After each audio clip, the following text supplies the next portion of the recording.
అందరూ నమస్కారం. సుముఖాయ నమః మాచీపత్రం పూజయామి. సో సుముఖాయ నమః మాచీపత్రం పూజయామి అంటే సుముఖం అంటే ఏంటి? అందమైన ముఖం. అంటే ముఖానికి మాచీపత్రానికి సంబంధం ఏంటి అంటే మాచీపత్రి ఆకు తలలో పెట్టుకున్నా, దాని వాసన చూసినా, లేదా దాన్ని రసం తీసి మొహానికి రాసుకున్నా మొహం మీద మచ్చలు లేకుండా ఉంటాయన్నమాట. మొహం కాంతివంతంగా ఉంటుంది. సుముఖం అంటే అందమైన ముఖం అని అర్థం. అంటే సుముఖాయ నమః, ఆ ముఖం అందంగా ఉండడానికి మాచీపత్రి పనిచేస్తుంది. ఇప్పుడు అందరికీ నల్ల మచ్చలు, మంగు మచ్చలు, చిన్న చిన్న మచ్చలు ఉంటాయన్నమాట. అయితే చిన్న చిన్న నువ్వుగింజల మచ్చలు ఉంటాయి, దాన్ని తిలకాలకం అంటారు. అంటే తిలలు అంటే నువ్వులు ఉన్నాయి కదా, నువ్వుగింజల నుంచి మచ్చలు ఉంటాయి, దాన్ని తిలకాలకం అంటే తిలలు అలంకరించినట్టుగా ఉందని అర్థం. ఆ ముఖం తిలకాలకం అంటారు. అలా నల్ల మచ్చలు ఉంటాయి. దానికి మాచిపత్రి ఆకు రసం తీసి రాసుకున్నారనుకోండి, పాలలో కలిపి కానీ ఉట్టిన కానీ రాశారనుకోండి, వారానికి ఒకసారి ఆ మచ్చలన్నీ పోయి మొహం కాంతివంతంగా అందంగా ఉంటుంది. అది అందుకు సుముఖాయ నమః మాచీపత్రం పూజయామి. మాచీపత్రి తీసుకుని మన ముఖం అందంగా ఉంటుంది అనమాట. అంటే అందుకు మాచీపత్రిని మనం ఫేషియల్గా వాడుకోవచ్చు. మాచీపత్రి ఆకు రసం పచ్చిది ఉత్తమం. ఇంకా దొరకనప్పుడు మాచిపత్రి ఆకు పొడి పాలలో కలిపి ఫేస్ ప్యాక్లో పెట్టుకుని 10 నిమిషాలు కడిగేసుకుంటే వారానికి ఒకసారి నెమ్మదిగా మచ్చలన్నీ పోయి మొహం అందంగా కాంతివంతంగా ఉంటుంది అన్నమాట. శరీర దుర్గంధం వచ్చే బాడీ నుంచి వచ్చే స్మెల్, దానికి మనం చాలా ఆ స్పీడ్ పోయి కొడుతుంటాం. ఎందుకు కొట్టినా కాసేపుకి మళ్ళీ డామినేట్ చేస్తుంది మన బాడీ. అందుకేంటంటే ఆ శరీర దుర్గంధం పోవడానికి మనకు చాలా ఉంటాయి. అందులో ఇది కూడా ఒక మంచి ఉపయోగం ఉంటుంది. ఈ మాచిపత్రి ఆకు పొడి 50 గ్రాములు, ఒక 100 గ్రాములు పెసలు ఉంటాయి కదా, పెసరపిండి 100 గ్రాములు, 50 గ్రాములు మాచిపత్రి పిండి, రెండు కలిపేసి నలుగు పిండిలో రాసుకోవాలన్నమాట.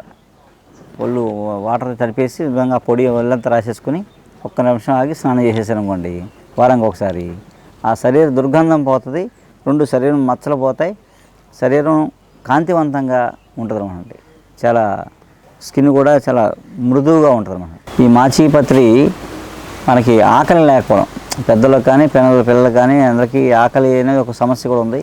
ఆకలి లేకపోవడం, మన ఆహార విహారాలు సరిగ్గా లేకపోవడం ఏ కారణమైనప్పటికీ ప్రధానంగా ఆకలి లేకపోవడం పెద్ద సమస్య. ఆకలి కోసం మనం టానిక్లని అవన్నీ బోర్డు ఎంజైమ్ సిరప్స్ అని తాగుతాం, కానీ అవి ఎంతవరకు పనిచేసి చెప్పలేం.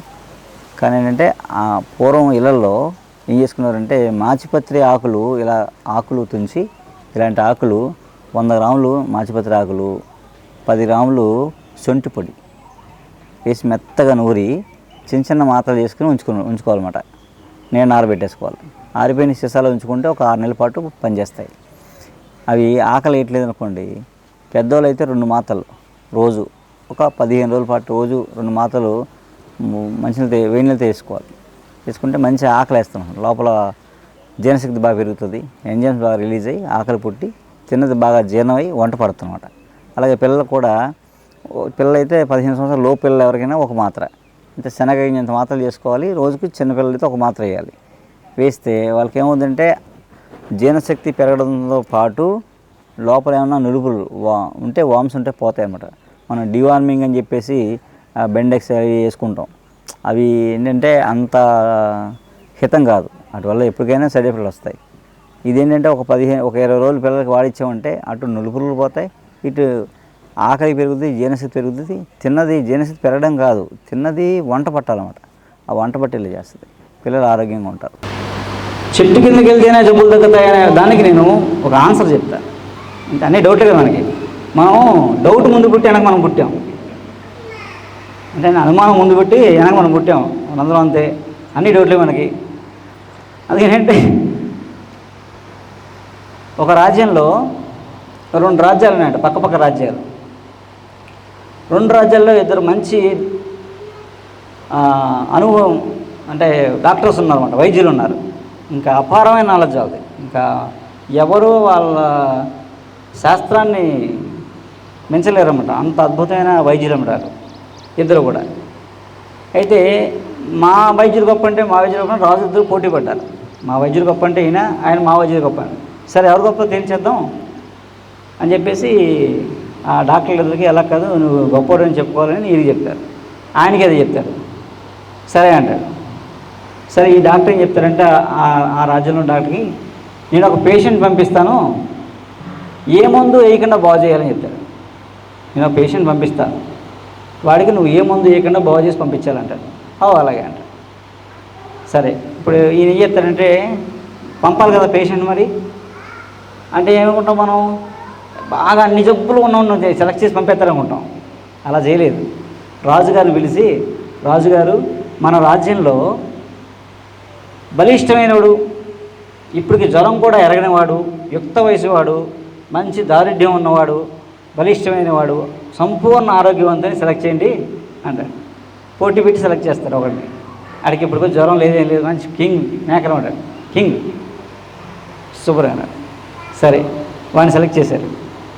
ఇది డాక్టర్ తీసుకొచ్చారు.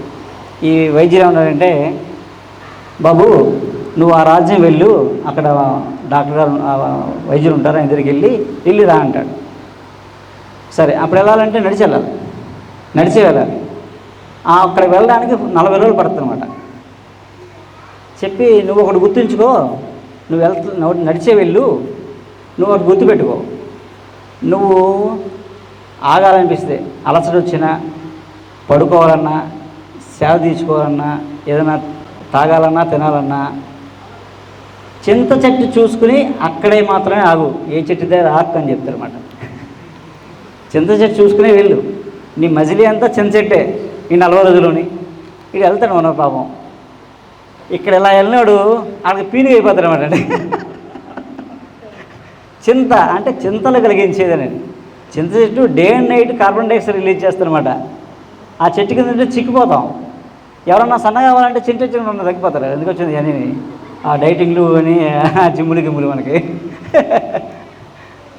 అక్కడికి వెళ్ళేటికి సన్నగా అయిపోయాడు అనమాట. సిక్కిపోయి చచ్చిపోయేలా ఉన్నాడు, ఇంకా పడిపోయేలా ఉన్నాడు అనమాట. మొత్తానికి వెళ్ళాడు, చేరిన తర్వాత ఆయన ఏమన్నాడంటే, ఎందుకు వెళ్ళాడు, బాబు నేను ఇంక బతకలేను, నాకు ఇచ్చే నాకు మాట కూడా రావట్లేదు అంటాడు. సరే పడుకు రాత్రి అంటాడు. పడుకుంటాడు. పొద్దున్నే 4 గంటలు లేపుతాడండి. లేపి వెళ్ళిపో అంటాడు. ఏటి వెళ్ళిపోవడం, చచ్చిపోయేలా నేను, నాకేదో మందు మాకైతే బాగుంటుందంటే, ఏ మందు అక్కర్లేదు, నువ్వు వచ్చేటప్పుడు అంటే నీకు ఎప్పటి నుంచి జబ్బు చేసిందని అడుగుతాడు. నాకు చెప్పెట్టు బాబు, మా రాజ్యంలో నేనే ఆరోగ్యవంతుని, ఆ పోటీ పెట్టి మరీ నన్ను సెలెక్ట్ చేశారు, నాకు ఇప్పుడు జ్వరం అంటే తెలియదు, ఇవి వచ్చి 40 రోజులు మీ దగ్గర అయిపోయారు అంటాడు. సరే అయితే ఏం చేసావన్నాడు.